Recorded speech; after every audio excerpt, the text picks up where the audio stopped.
and on behalf of our citizenry and well-wishers of Guyana here assembled, I welcome Your Excellency to today's sitting, the 97th sitting of the National Assembly of the 11th Parliament.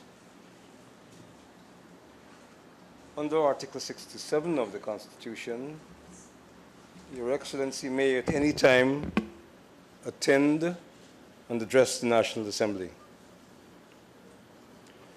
Your Excellency has expressed a desire to address the National Assembly. It is my honor and privilege as Speaker of the National Assembly to invite Your Excellency to address the Assembly. Honorable Moses Nagamutu, First Vice President and Prime Minister, Honorable Bar Jagdeo, Leader of the Opposition, Honorable Dr. Barton Scotland, Speaker of the National Assembly, members of the government, members of the National Assembly, members of the Diplomatic Corps, distinguished guests, members of the media, ladies and gentlemen. It is my honor, in the exercise of my privilege enshrined in the Constitution of the Co-operative Republic of Guyana, as stated by the Speaker, to address you today, as I have done at the commencement of every new session of the National Assembly. The Constitution at Article 67 states the President may at any time attend and address the National Assembly.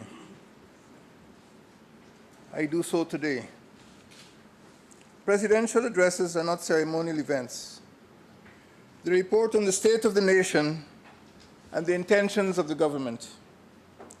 They attest to the recognition of this Assembly as a supreme organ of democratic power. Presidential addresses promote understanding between the executive and legislative branches by enunciating government's strategic vision, prioritizing policies, and explaining the main elements of the legislative agenda. They provide opportunities also to report to the Assembly and the nation on matters of national importance. I restate my government's vision for Guyana's development and the means through which we shall achieve our objective.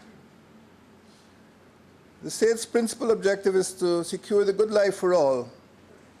The good life entails providing every citizen with opportunities to be the best that they can be.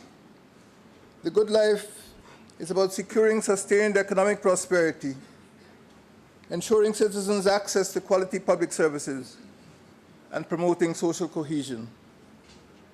The good life involves eliminating extreme poverty and removing social, ethnic, and geographic inequalities.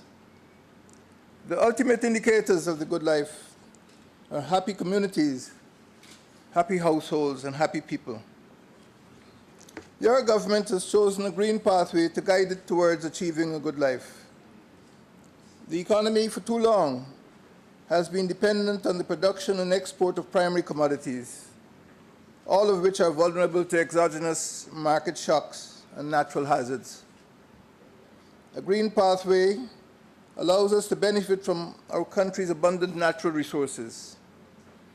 A green development trajectory will ensure a diversified, resilient economy, promote sustainable development, social cohesion, and good governance, and protect the environment while generating wealth and employment. The Green State Development Strategy is our roadmap for the transition towards the good life. The strategy is being crystallized and will be tabled and debated in this National Assembly. The provision of social services, education, health, housing, sanitation, and water is key to ensuring happy households and happy communities. Your government, in pursuit of the good life, will continue to eliminate the endemic problems within these sectors. We inherited in May 2015 a crisis in the public primary and secondary education system, with over half of the students failing the National Grade 6 examinations. Your government is creating a 21st century nation Our educational policy aims at providing students with the knowledge, skills, and values to become productive citizens in the economy of the future. Your government has prioritized educational access, attendance, and achievement. The Public Education Transport Service, popularly known as the 3Bs Initiative, was born out of the recognition that many parents found it costly to send their children to school. The service has distributed 1,254 bicycles, 28 buses, and 9 boats.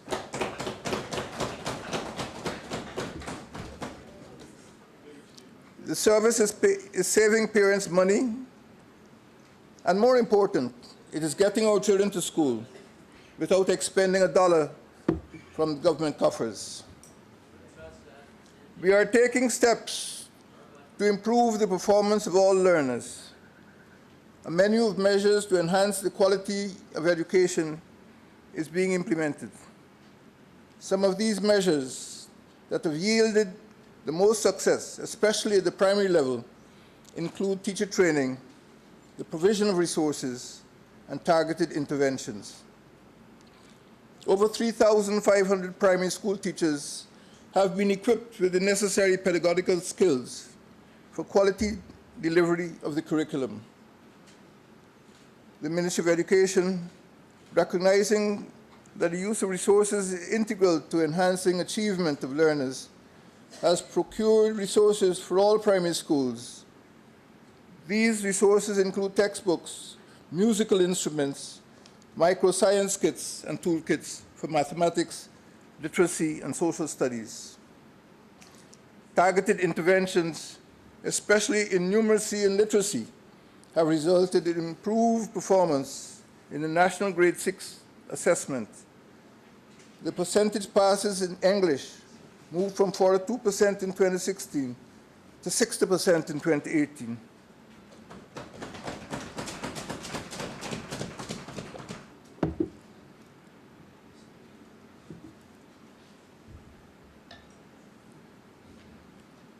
Mathematics moved from 14% in 2016 to 38% in 2018, and science from 28% to 46%.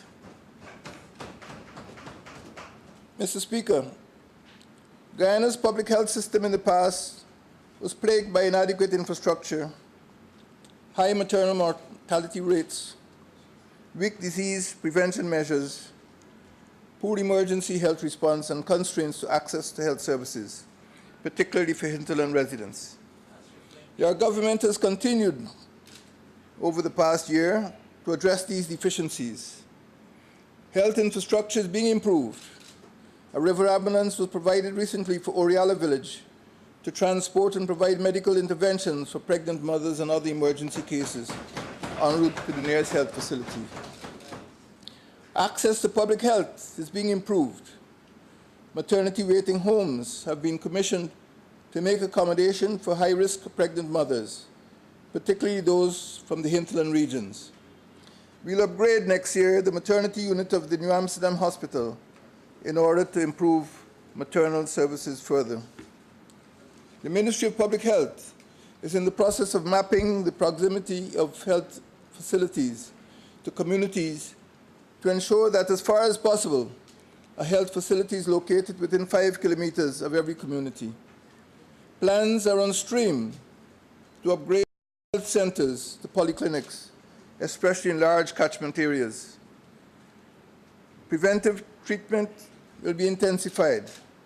A program for the screening and treatment of eye diseases in children and providing them with low-cost spectacles is one of the many interventions that will be undertaken.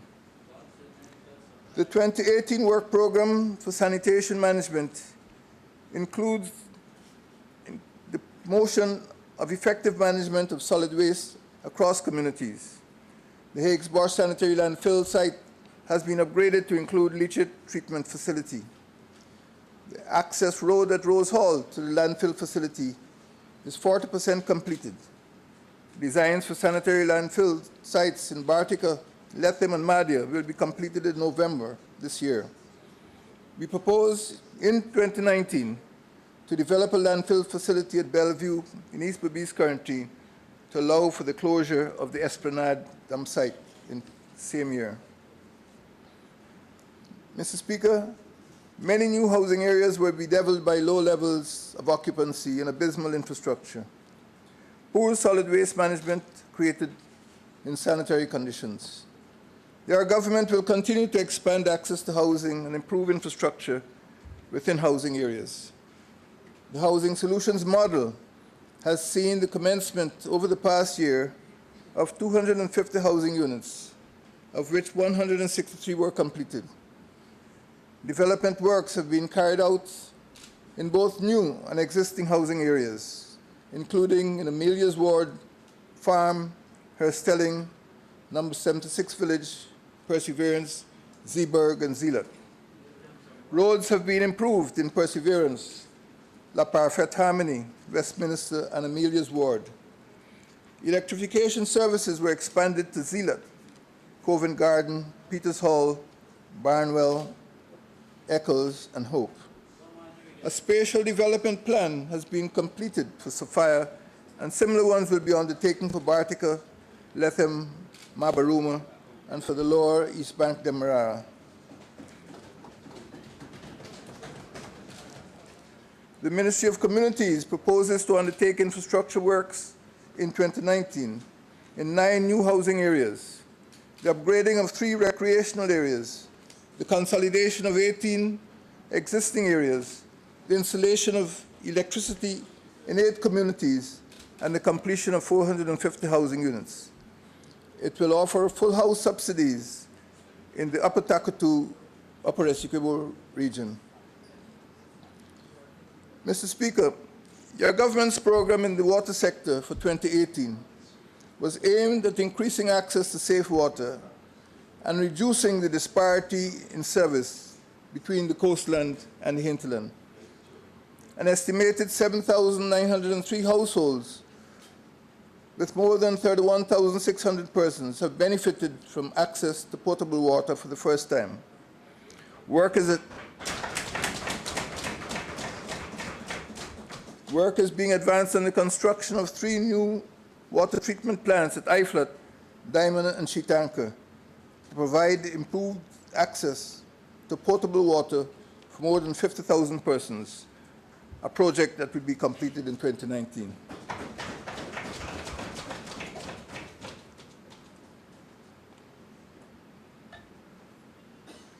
A cooperation agreement with the Federative Republic of Brazil is witnessing the installation of 8 new wells to provide potable water to more than 4,800 persons in 8 indigenous communities in Shea, Mororinau, Awariwanau, Baishandrun, Achiwib, Crowdenau, Aishalton, and Chirkanau. The Ministry of Natural Resources, in collaboration with the residents of Napi, Haiwa, Parishara, and other villages in Rupununi, and a local contractor, constructed one of the first water catchment areas planned for that region. The catchment area is approximately 3 kilometers in length, and the dam is 800 meters and is estimated to hold approximately 3 million cubic meters of water at full capacity. The water catchment area will serve as a model to demonstrate how employing long-term solutions to water management can help communities to become more resilient to the effects of prolonged droughts and El Niño spells and climate change.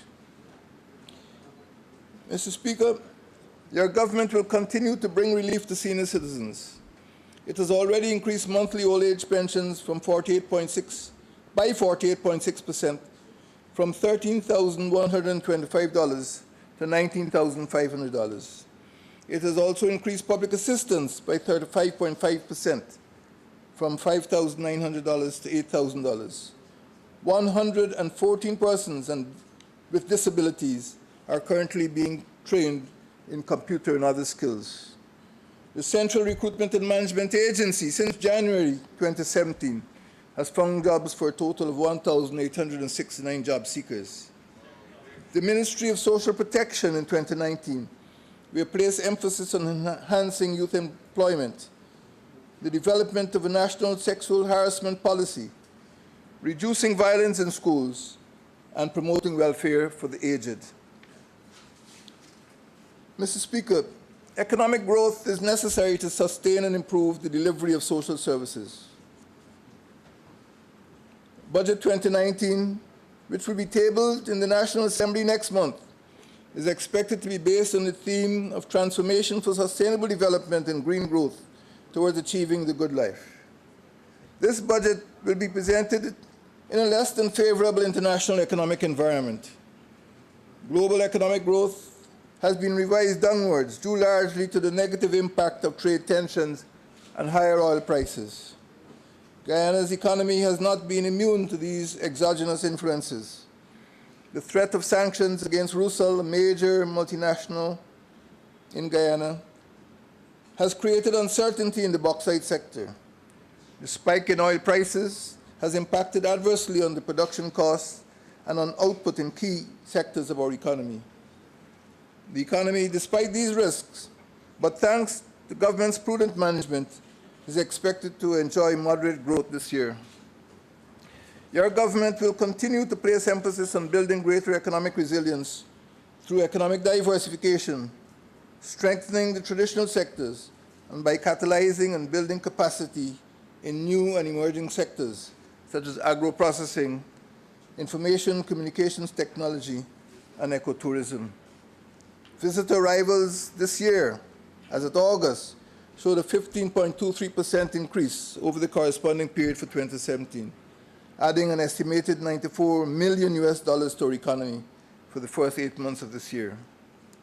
Agriculture is still a mainstay of our economy, constituting 16.6% of our GDP in 2017. It is the largest employer, accounting for 17.8% of our labor force. Your government will continue to build a more resilient agricultural sector through various measures, including improved drainage and irrigation, the introduction of high-yield crop varieties, and encouraging integrated pest management. We intend to reduce crop losses and damage due to flooding by increasing the coastlands drainage coefficient from 1.5 inches to 3.5 inches per 24-hour period within the next 3 years. The Ministry of Agriculture this year installed drainage pumps at 3 Friends, Buxton, Lusignan, Enmore, and Friendship Vigilance. New pumping stations will be established at Hampton Court, Devonshire Castle, Den Amstel, Hope, Newtonsville, Mora Point, Trafalgar, and Rose Hall Town in 2019, serving an additional 50,000 acres of land. The Guyana Rice Board this year released 50 new high-yielding varieties of rice with the potential of yielding an average of between 7 to 8.5 metric tons of rice per hectare, or 45 to 55 bags per acre. New high-yielding, salt-tolerant, and aromatic rice lines will be released in 2019. Your government, through agro-processing, is promoting increased agricultural output, reducing crop losses, stimulating village enterprises, economies, and generating employment. The regional agricultural and commercial exhibitions demonstrate the positive impact of this policy. Exhibitions showcase the industry of hundreds of small agro-processors and farmers engaged in producing and packaging a wide variety of products, including cashew nuts, kazarip, cassava bread and flours, cereals, chocolate sticks, coconut water, coconut oil, coffee, condiments, confectionery, copra, crab oil, dried peppers, essence, farine, fruit juices, honey, jams, jellies, pickles, peanut butter, and many other goods. Your government inherited a sugar industry which was in dangerous decline. Unsustainable and prohibitive production costs, declining production, and unsound investment had placed the industry in a perilous state. Your government recognizes the importance of the sugar industry. We are restructuring the industry. The measures which have been taken, including estate consolidation and workforce downsizing, were necessary to save the industry. We want to see a sustainable and viable sugar industry, one that will contribute to national development and to the workers' well-being. The Guyana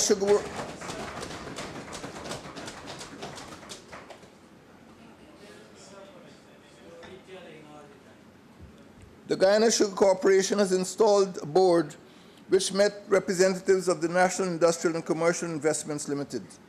A plan is being developed between them to boost production in the remaining East Babice, West Babice, and West Demerara estates. We have begun to provide training to sugar workers to become self-employed in various fields. Sugar workers have not been abandoned to an uncertain future. The divestment of some of the sugar estates, which is expected to occur as early as the first half of 2019, will see some of the displaced workers being afforded the opportunity to regain employment.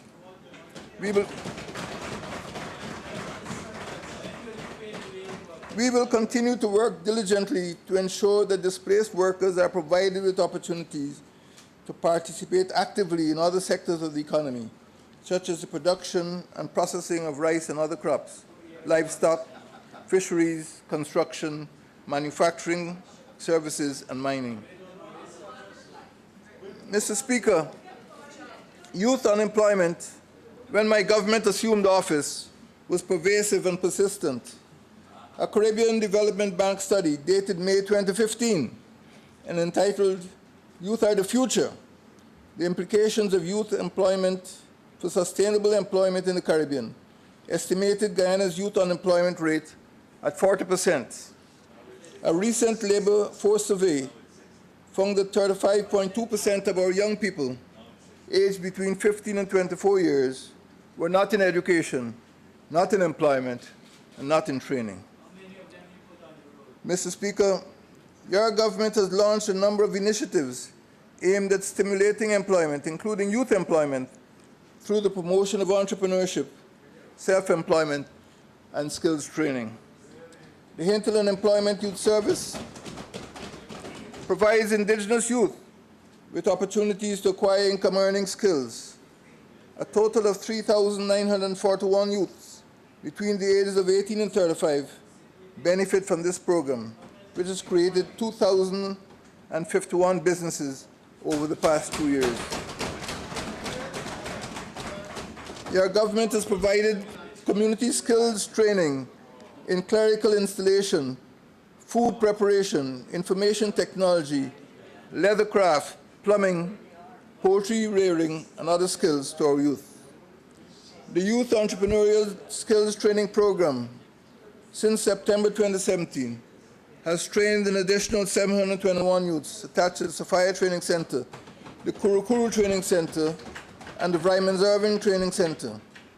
These programs complement the other technical and vocational training programs being provided by government, and which have also benefited young persons. Mr. Speaker, small and medium-scale enterprises are the key to sustaining growth and generating employment, particularly for young people. Your government will continue to promote initiatives aimed at strengthening the SME sector in order to stimulate entrepreneurship and promote job creation. Your government will continue to remove constraints to SME development and, in particular, access to government procurement, access to finance, and access to business registration.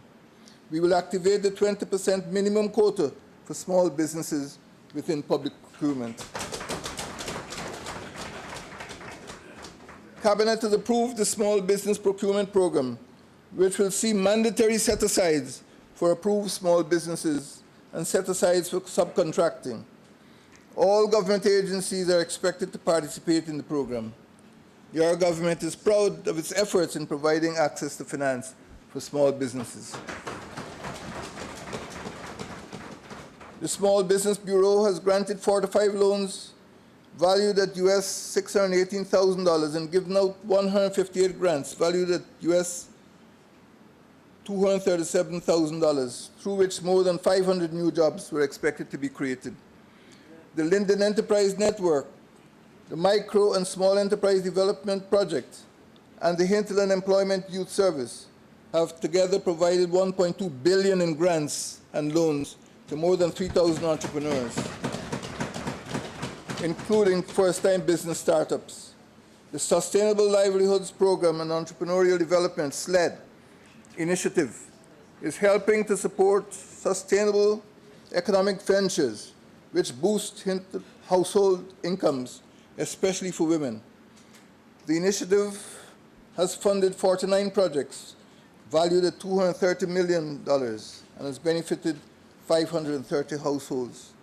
The Women of Worth and the People of Worth Entrepreneurial Resources Initiative have disbursed $8.8 million Guyana dollars in loans to single women, single males, and couples to engage in economic ventures. The Ministry of Business in 2018 established 3 additional business registration hubs at Lethem, Madi, and Rose Hall Town. These hubs allow businesses in remote areas to be registered without the principals having to travel to some distant administrative center. 7 small business enterprises help desks were set up in 6 regions across Guyana. The Hinterland Employment Youth Service program will continue in 2019. The program provides indigenous youths with opportunities to acquire income-earning skills. A total of 3,941 youths between the ages of 18 and 35 from 215 indigenous communities and villages have benefited from this program over the past 2 years. Your government, Mr. Speaker, your government will continue to attract and facilitate increased investment in trade.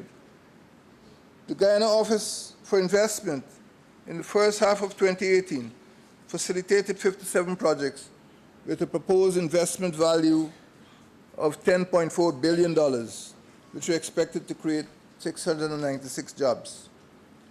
The Guyana Trade and Investment Exhibition, held only last month, which saw the participation of 113 buyers and 56 exhibitors, provided a platform for local export-ready firms to engage international buyers.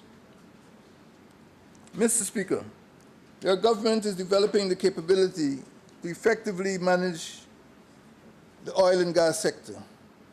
We established on the 1st of August 2018 a Department of Energy to ensure that a sound organizational, administrative, legislative, and regulatory framework would be put in place for the management of the sector in accordance with international best practices. The department, whose remit includes renewable energy, has commenced its work. Oil production is expected to begin in 2020 and will be the most transformative economic development in our recent history.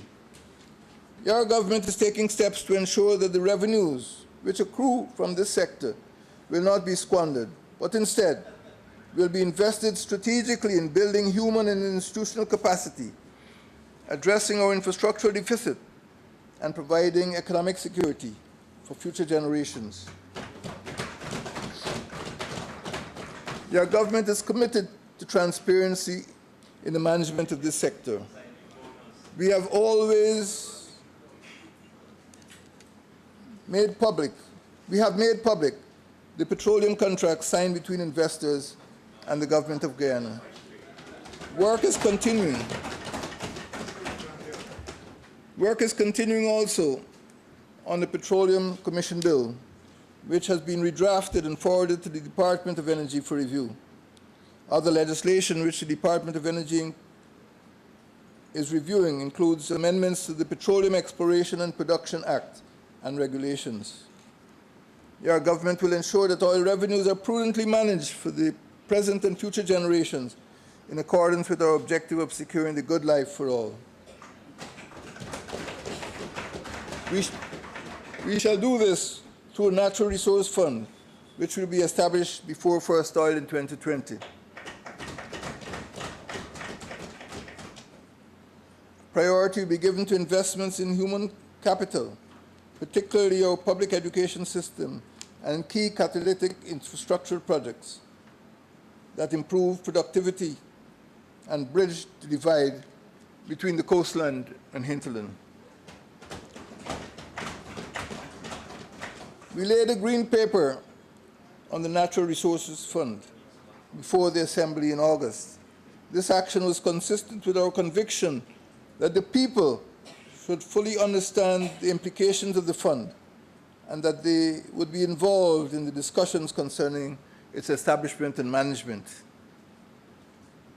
The legislation as it stands meets 21 of the 24 Santiago principles, with the other 3 principles being met once the legislation comes into force. It is being reviewed by Cabinet, and the revised legislation will be laid in the National Assembly next month. This legislation is comprehensive and will ensure that revenues from petroleum are managed in a transparent and accountable manner.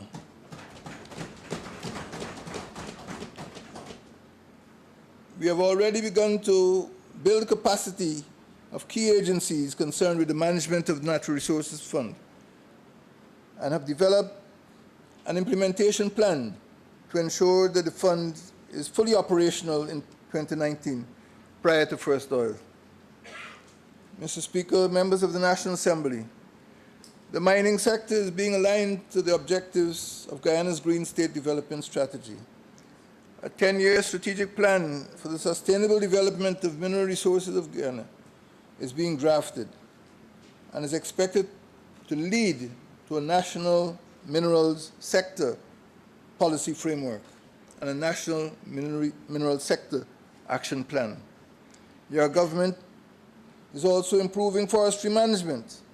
A new code of practice and forestry regulations were introduced in the National Assembly in May this year and have enhanced governance architecture of the forestry sector. They have allowed Guyana to move closer towards a voluntary partnership agreement with the European Union under the Forest Law Enforcement Governance and Trade Program. A national log export policy has been drafted and approved by Cabinet. Implementation is envisaged for 2019 after review and sector sensitization. Your government took steps to protect the local timber industry. The new import requirements for the importation of pine lumber have led to a 78.4% reduction in pine lumber imports and have increased opportunities for local sawmills and loggers. Members of the National Assembly, the Constitution of Guyana is supreme. Your government has re-established and made appointments to institutions decreed by the Constitution.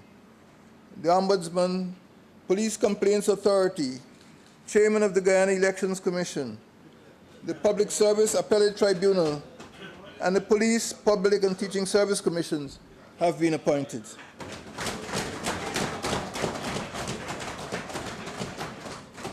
Your government is empowering indigenous people to better manage their communities. Village council elections were held in 116 villages, 46 satellites, and 47 community development councils. Tushos from all 215 villages, communities, and satellites and councils attended the 12th Conference of National Tushos Conference in July 2018.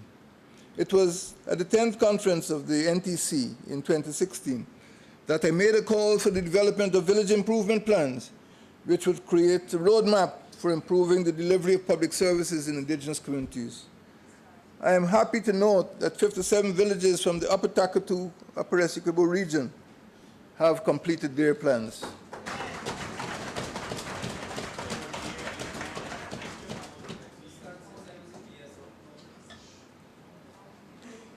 Presidential grants have been used to strengthen indigenous village economies and finance community projects, including rearing cattle and small ruminants, furniture manufacturing, and sawmilling. Your government is expanding ICT access across the country. The National Data Management Authority currently provides internet connectivity for 175 primary schools, 108 secondary schools, and 34 tertiary, technical, and vocational institutions. The digital divide is being closed. Free internet access is being provided to more than 11,000 users in remote, underdeveloped, and hinterland communities through 130 ICT hubs and 79 public internet access points.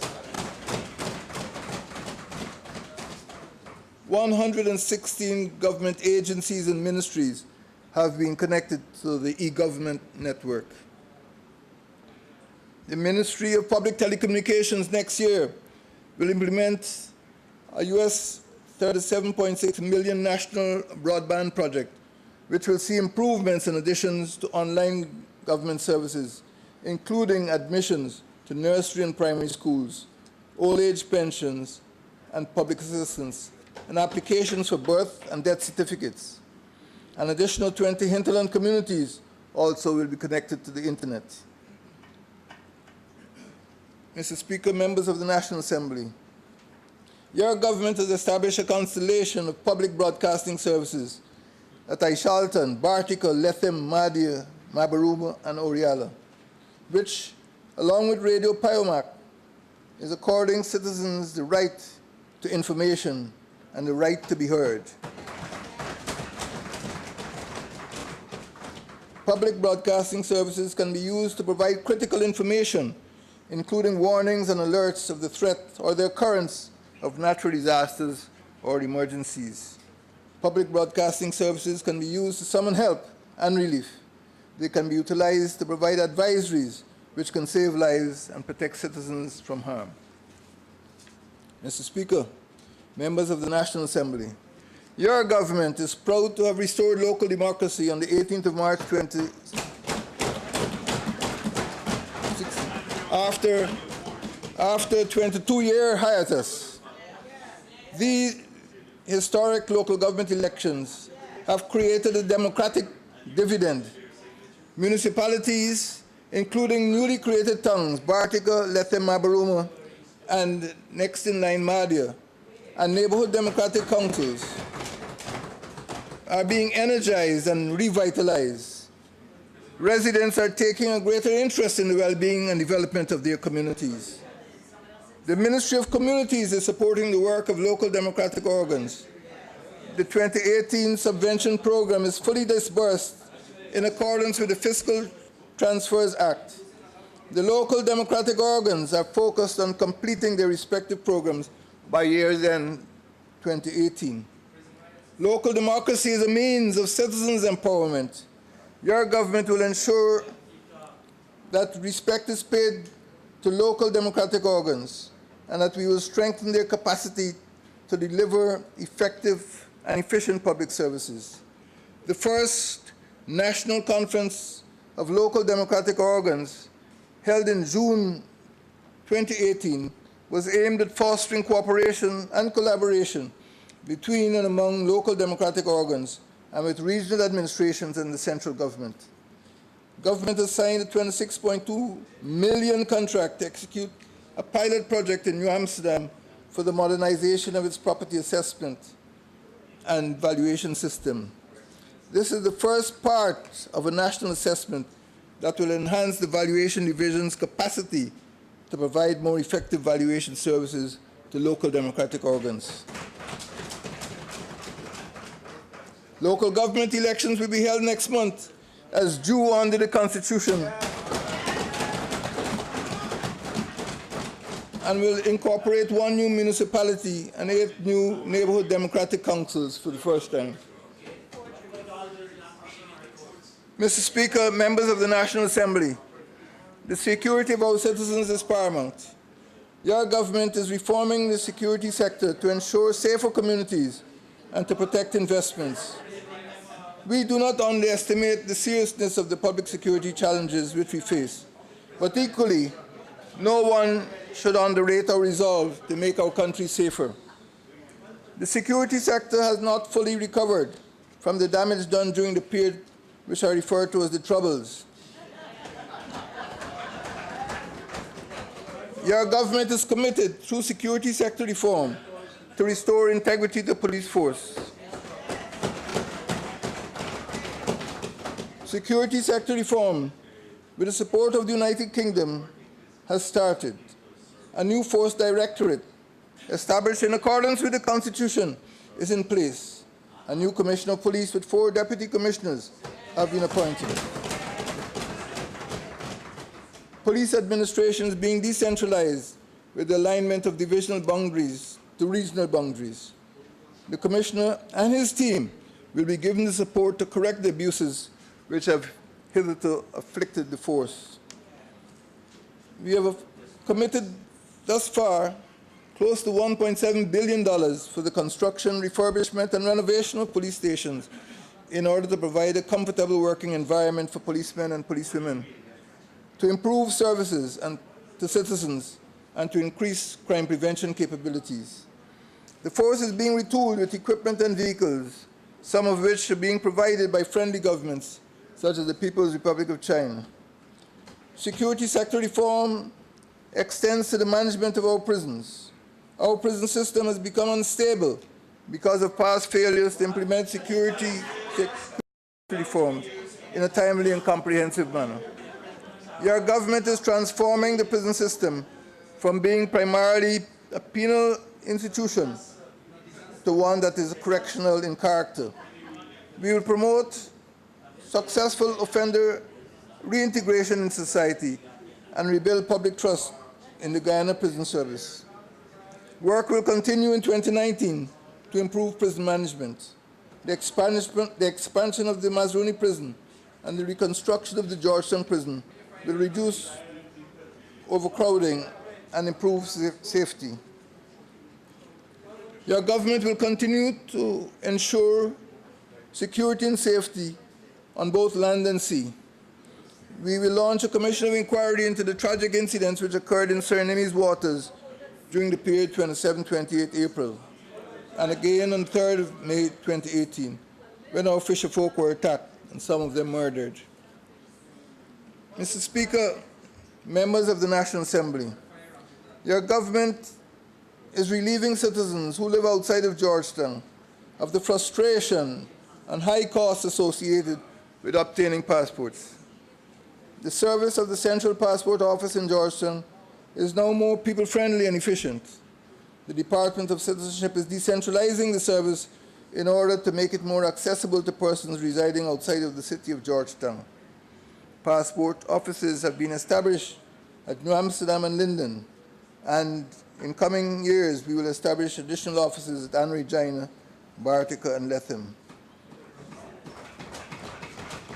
The Department of Citizenship also has been involved in addressing the influx of migrants from the Bolivarian Republic of Venezuela.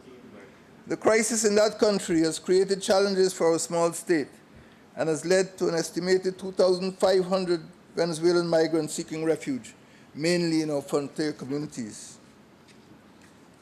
Your government will provide, within its means, humanitarian assistance, including food and medical treatment, and temporary settlement to these migrants.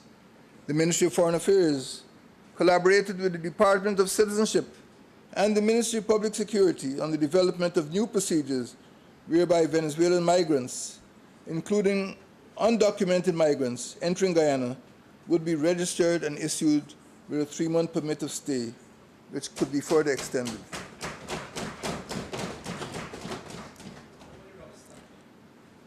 Mr. Speaker, members of the National Assembly, your government has a packed legislative agenda to bring before the National Assembly in 2019.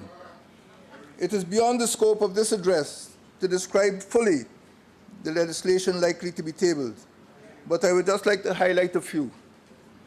The Public Debt Management Bill, addressing reforms of our procurement system, as well as for improved expenditure, planning, management, and execution of the public sector investment program, will be introduced to ensure improvements in Guyana's financial management.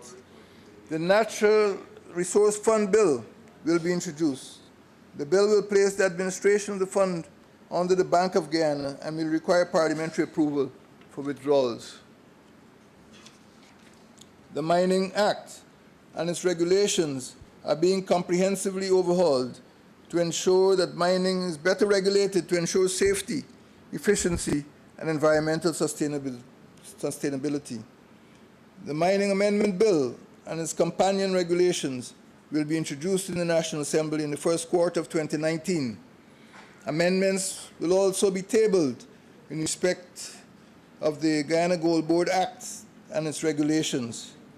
New regulations to reduce the use of mercury in the mining sector and to ensure better environmental practices on land and water resources will be introduced in 2019. The Judicial Review Bill aims at providing the courts with gatekeeping functions to distinguish between the frivolous and vexatious applications. An intellectual property rights bill will be brought before the House to upgrade Guyana's intellectual property rights legislation. The Integrity Commission's Amendment Bill will amend the schedule of declarants so as to more accurately reflect today's range of senior public officers. Mr. Speaker, members of the National Assembly, the Ministry of Foreign Affairs has been in the forefront of efforts to protect our national patrimony, to secure our vital interests, and to promote international economic cooperation. The United Nations Secretary General Antonio Guterres, on the 30th of January 2018, informed the Co-operative Republic of Guyana and the Bolivarian Republic of Venezuela that since significant progress had not been made towards arriving at a full agreement for the solution of the controversy between the two states, he had chosen the International Court of Justice as the means that is now to be used for its solution. The decision was in accordance with the view of Guyana that a judicial settlement was the best means of achieving a final and definitive settlement of the long-standing controversy. Guyana, in accordance with this decision, filed its application with the International Court of Justice on the 29th of March this year, requesting the court to adjudge and declare on several issues, the foremost being that the 1899 arbitral award is valid, binding upon both Guyana and Venezuela. The President of the International Court of Justice convened a meeting with Guyana and Venezuela on the 18th of June 2018 for the purpose of ascertaining the views of the parties with regard to questions of procedure in the case. Venezuela, in response, issued a communique which indicated that it would not participate in the case, alleging that the court did not have jurisdiction. Guyana, therefore, is in the process of preparing its memorial on jurisdiction to the court to be submitted on the 19th of November this year. The court has established the 18th of April 2019 for the submission of the counter memorial by Venezuela. Guyana, in the meantime, continues to sensitize the international community about the Secretary General's decision and actions taken thus far by the ICJ. And Guyana, in so doing, has obtained the support for the judicial process from several international organizations.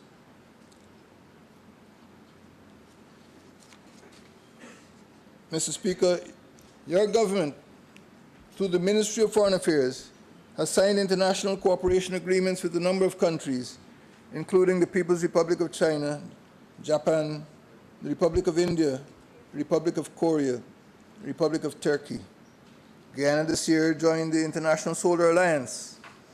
Your government, as you're aware, signed a memorandum of understanding between the government of the People's Republic of China and the government of the Co-operative Republic of Guyana on cooperation within the framework of the Silk Road Economic Belt and the 21st Century Maritime Silk Road Initiative.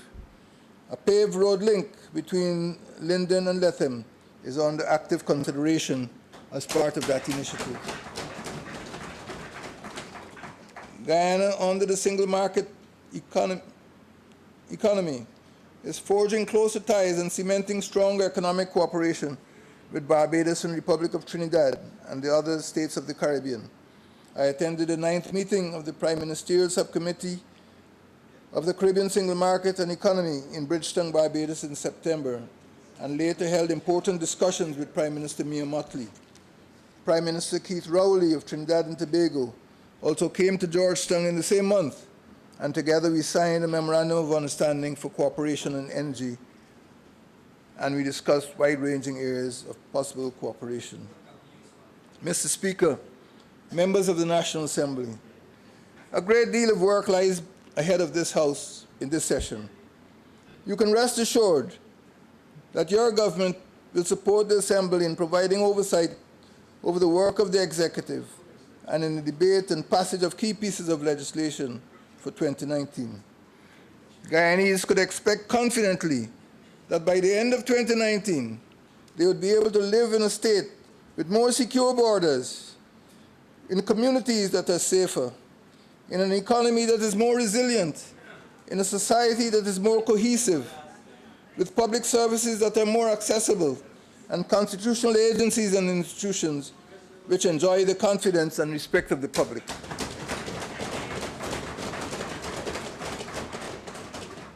This is the type of country which will provide Guyanese with a good life. This is the society. This is the society at which we aim. This is the future which we seek. I thank you.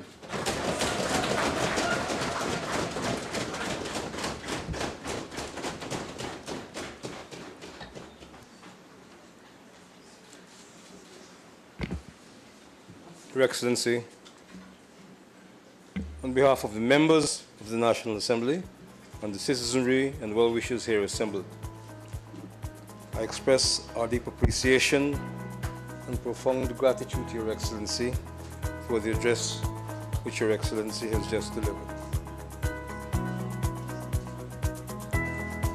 Honorable members, the Assembly will be in suspension for 10 minutes to allow for the withdrawal of His Excellency from the chamber.